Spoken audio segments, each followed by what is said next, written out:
très grave. Serge Petit-Demange, bonjour. Bonjour, monsieur Chaumont. Je pense que vous avez un message important à apporter aux différents corps de l'armée ainsi qu'aux forces de l'ordre. Oui, c'est exact. Je tiens à lancer un appel en direction de l'armée et des forces de l'ordre. Très bien, nous écoutons. Officiers généraux, amiraux, officiers supérieurs, officiers subalternes, officiers mariniers, sous-officiers de tout grade des armées de terre, de mer, de l'air, de la Légion étrangère, de la Gendarmerie nationale, de la Police nationale, de la Police municipale, des douanes. Renaissance de la République française s'adresse solennellement à vous. L'heure est alarmante. Il n'est pas vous manquer de respect pour ce qu'un citoyen veut vous dire, pour ce que vous allez entendre. Loin s'en faut. Dans la grande et noble tradition de l'armée, avec un A majuscule, il est inconcevable de ne pas respecter le pouvoir politique civil, je nomme le pouvoir exécutif, sous lequel la Constitution de la Ve République vous place hiérarchiquement. Il est impensable pour un Français portant l'uniforme avec fierté et honneur de ne pas obéir. Il est impensable de désobéir à son chef constitutionnel. Pourtant, le 5 décembre 2016, un événement catastrophique, excessivement menaçant, une traîtrise, est venu dévaster l'harmonie démocratique. Un second événement en découlant directement est né le 9 mai 2018. Pour celles et ceux d'entre vous qui ne le savent pas encore, et cela peut se comprendre vu la rétention volontaire d'informations par quasiment l'ensemble des médias, le moment est venu de vous alerter très précisément, sans laisser le moindre doute, quant à la situation de notre patrie. Ce que je vais vous dire est vérifiable sur le site officiel www.legifrance.gouv.fr. Le 5 décembre 2016, le Premier ministre de l'époque, Manuel Valls, a décrété la création de l'Inspection générale de la justice, plaçant l'autorité judiciaire, l'un des trois piliers de notre démocratie, sous le contrôle direct du ministre de la Justice, sous le contrôle direct du pouvoir exécutif. Ce décret porte le numéro 2016-1675. Il a été publié au journal officiel numéro 283 le lendemain 6 décembre pour une entrée en vigueur le 1er janvier 2017. Pourtant, l'indépendance de l'autorité judiciaire, s'agissant des magistrats du siège, était garantie par l'article 64 de la Constitution.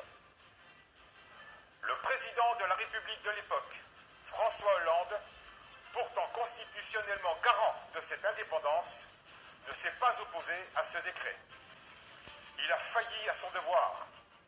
Il a trahi.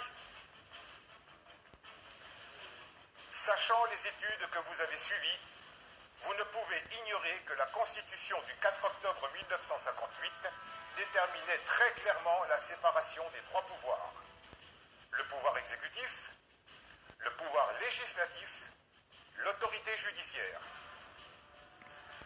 L'article 16 de la Déclaration des droits de l'homme et du citoyen du 26 août 1789, référencé dans le préambule de la Constitution précitée, dit ceci.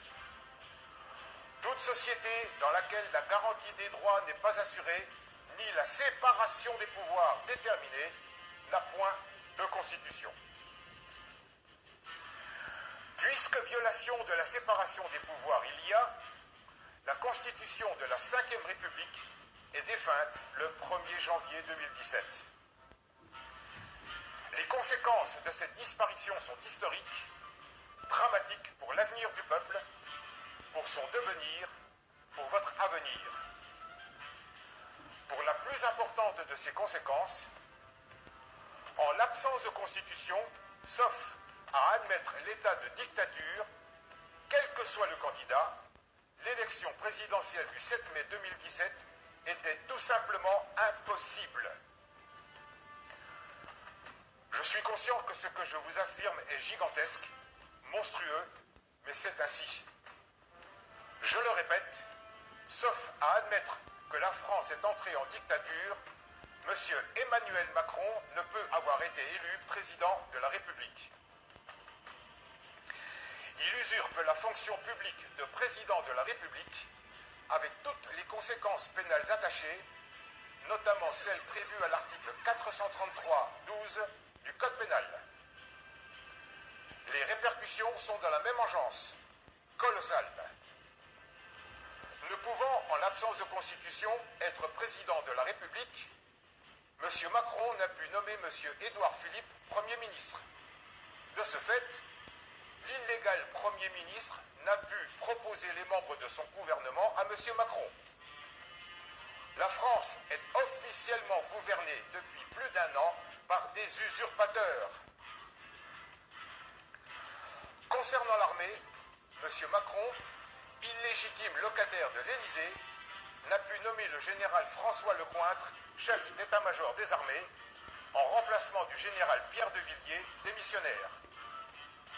De fait, vous, dont le rôle primordial est d'assurer la protection de la nation et des citoyens contre les agressions extérieures et intérieures, vous n'avez actuellement pas de chef suprême, pas plus que vous n'avez de Premier ministre, ministre de l'Intérieur, de la Défense, des Finances, pas plus que vous n'avez de chef d'état-major des armées. Le projet de loi constitutionnelle numéro 911 du 9 mai 2018, présenté par l'exécutif, n'est ni plus ni moins qu'une nouvelle constitution fondant la 6e République. Mais pourquoi l'usurpateur de l'Élysée et celui de Matignon, leurs complices du gouvernement associé, parlent de loi constitutionnelle? Eh bien, tout simplement parce qu'une loi est votée par le Parlement, pas par consultation du peuple, pas par référendum. On ne peut modifier une chose que si celle-ci existe.